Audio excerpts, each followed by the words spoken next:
Bismillahirrahmanirrahim. Assalamualaikum warahmatullahi wabarakatuh.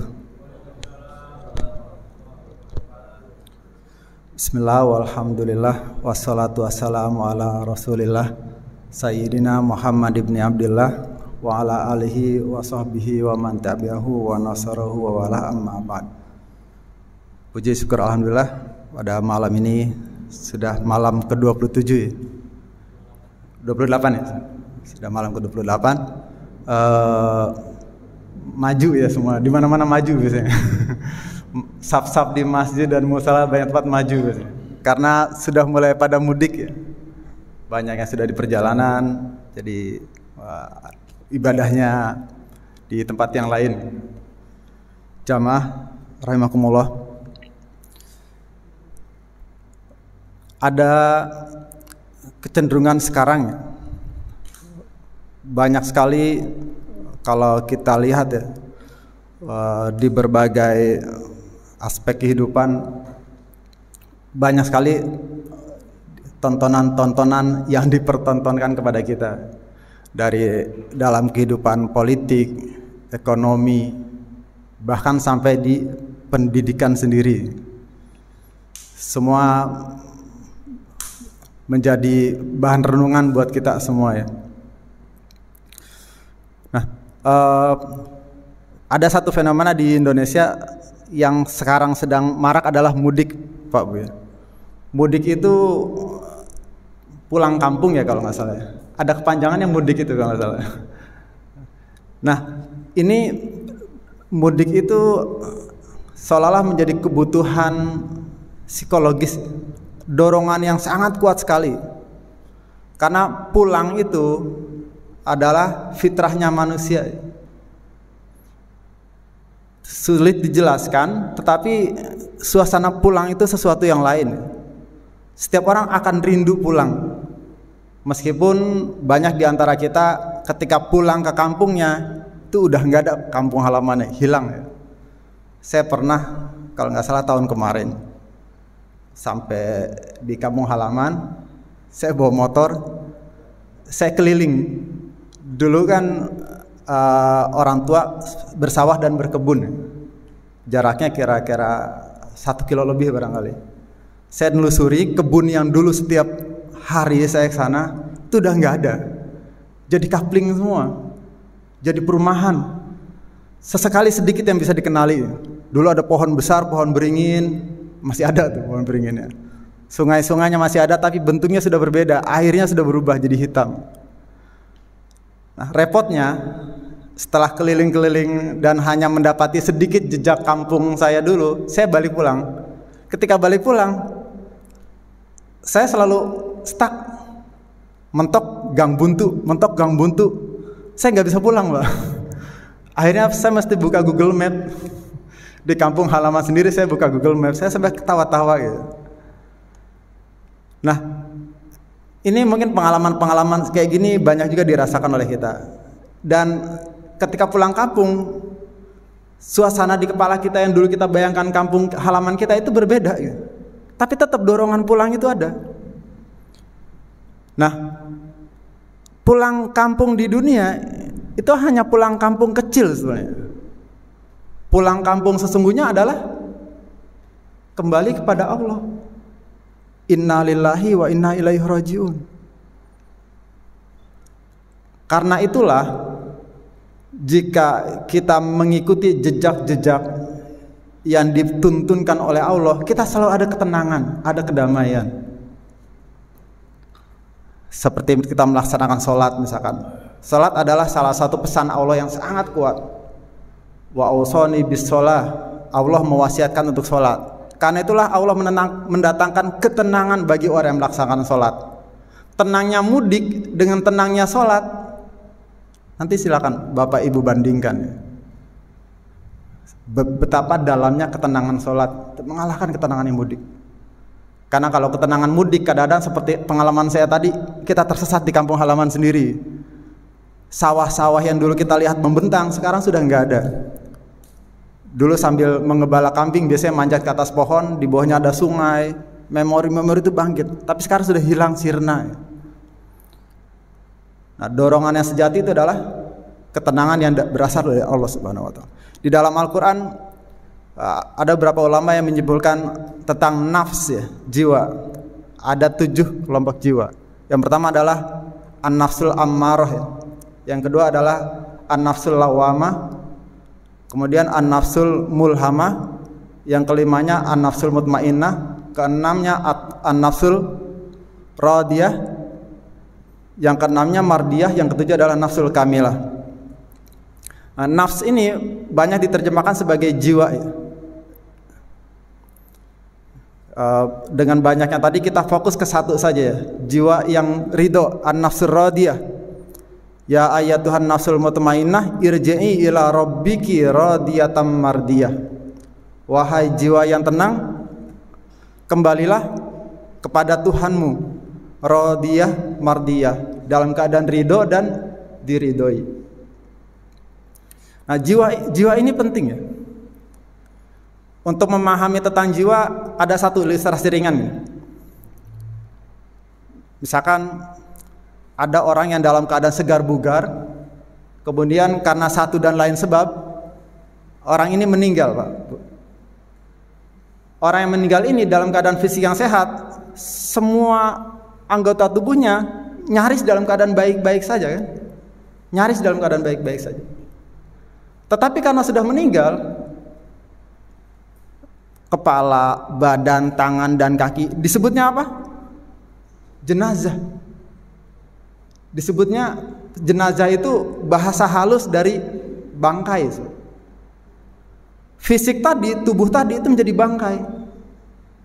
Apa yang pulang?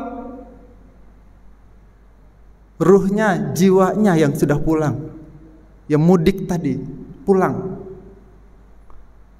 Jadi kalau kita yang sekarang masih segar bugar, masih terperangkap dalam fisik, di dalam ada jiwa.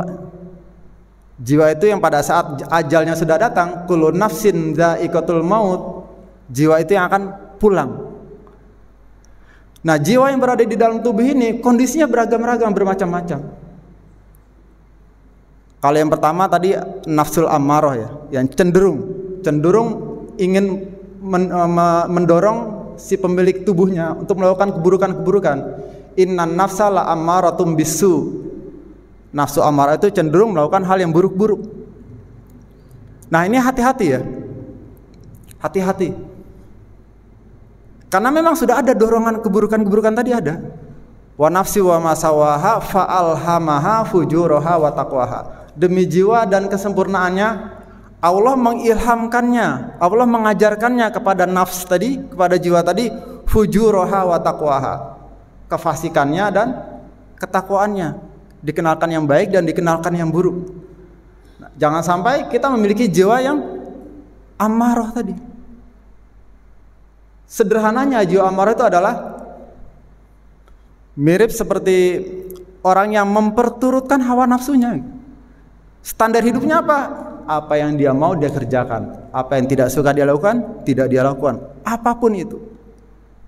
Melanggar norma-norma agama, melanggar norma sosial, dia tidak peduli, yang penting nafsunya terpuaskan. Itu hati-hati ya. Ada satu ayat yang menjitir dengan sangat keras, afara'aita manittakhadha ilahahu hawahu. Bagaimana pendapatmu tentang orang yang menjadikan hawa nafsunya sebagai tuhannya? Ini hati-hati ya. Kalau nafsu itu menjadi Tuhan, habislah kita. Tidak beda sama binatang ya, apapun dia. Enggak peduli punya siapa, dimakan. Enggak peduli nyawa atau bukan, dibunuh, dirampas, apa saja yang dia inginkan. Menumpuk kekayaan bertriliun-triliun, melanggar norma etika, memobilisasi orang, segala macam. Ini hati-hati ya, jangan sampai dorongan hidup kita hanya bersandarkan pada nafsu tadi, terutama nafsu yang ammarah. Nah, langsung kita lompat saja ke nafsul mutmainnah. Irji'i ila rabbiki radiyatan mardiyah. Nah, nafsu yang tenang. lompat setelah amarah, kemudian nafsul lawamah ya. Lawamah ini adalah dia sudah mengenali kebaikan, sehingga setiap kali dia melakukan kejahatan, melakukan yang buruk, dia ada penyesalan. Tetapi dilakukan lagi kejahatan-kejahatan tadi, dia baru di level mengenali penyesalan-penyesalan tadi. Naik lagi mulhamah, dia sudah melakukan kebaikan dan melakukan keburukan, tetapi masih campur-campur seperti itu. Nah, sedangkan nafsul mutmainnah ini adalah ada di ayat yang lain, ala bidzikrillahi tatmainnal qulub. Zikir kepada Allah menenangkan hati. Di ayat yang lain Al-Qur'an berbunyi, aqimis sholata lidzikri. Dirikanlah salat, tegakkanlah salat lidzikri, untuk mengingatku. Selalu halnya seperti itu ya. Selalu bedanya antara kita memperturutkan nafsu dengan menundukkan nafsu kita kepada kehendak Allah. Sumber ketenangan adalah saat kita tunduk kepada Allah. Sehingga di level mutmainnah ini, orang itu meyakini qada Allah, meyakini takdir Allah, bil qadari khairihi wa syarrihi. Sehingga apapun yang terjadi, dia tidak ada kesedihan, la khaufun alaihim wa lahum yahzanun. Tidak ada hatinya penyesalan ya, tidak ada hatinya grundel, tidak ada protes. Mau turun hujan, mau panas, mau kekeringan, mau kebanjiran. Kenapa? Dia yakin annama asobaha lam yakun liyukhti'aha. Apapun yang menimpa dirinya itu bukan karena kesalahan. Wa anna ma akhto'aha lam yakun liyusibha. Yang meleset dari dia, yang tidak mungkin terjadi sama dia, nggak akan terjadi. Karena Allah sudah menetapkan segala sesuatunya itu secara presisi ya. Tidak ada yang luput dari kekuasaan Allah, takdir Allah. Sehingga di antara zikir-zikir yang kita kenal, yang paling utama adalah tasbih. Maka dinyatakan yusabbihu lahu ma fis samawati wal ard. Seluruh alam ini bertasbih. Nah, tasbih itu apa? Kalau dalam terjemah bahasa Inggrisnya, tasbih itu dijelaskan sebagai Allah is free from the imperfection. Allah itu bebas dari ketidaksempurnaan. Maka tidak layak kalau kita menghujat Allah. Ya Allah, kenapa seperti ini? Kita berdoa ingin sesuatu sampai merengek-rengek sama Tuhan. Seolah-olah Tuhan lupa, seolah-olah Tuhan bisa. Orang yang sampai level mutmainnah adalah orang yang tenang, dia percaya kepada Allah, apapun yang terjadi itu karena sudah kehendak Allah.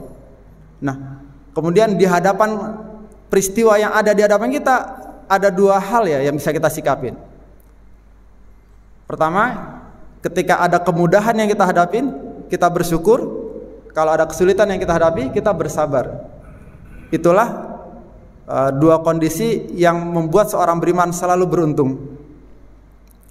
Demikian kira-kira sampai di situ saja, karena tidak bisa kita tuntaskan di sini. Ini sebagai pemantik saja. Mudah-mudahan di sisa penghujung hari Ramadan ini kita terus bisa mendekatkan kita pada Allah, mengenal akhlak-akhlak yang dicantumkan dalam Al-Quran, sehingga kualitas keimanan kita menjadi orang beriman yang betul-betul, hati yang tenang, yang bisa kembali kepada Allah, melaksanakan seluruh perintahnya dengan hati yang tenang, ridho tanpa grundel-grundel, tidak protes lagi sama Allah, sehingga kita termasuk jiwa-jiwa yang radiyatan mardiyah. Demikian, kurang lebihnya mohon maaf. Assalamualaikum warahmatullahi wabarakatuh.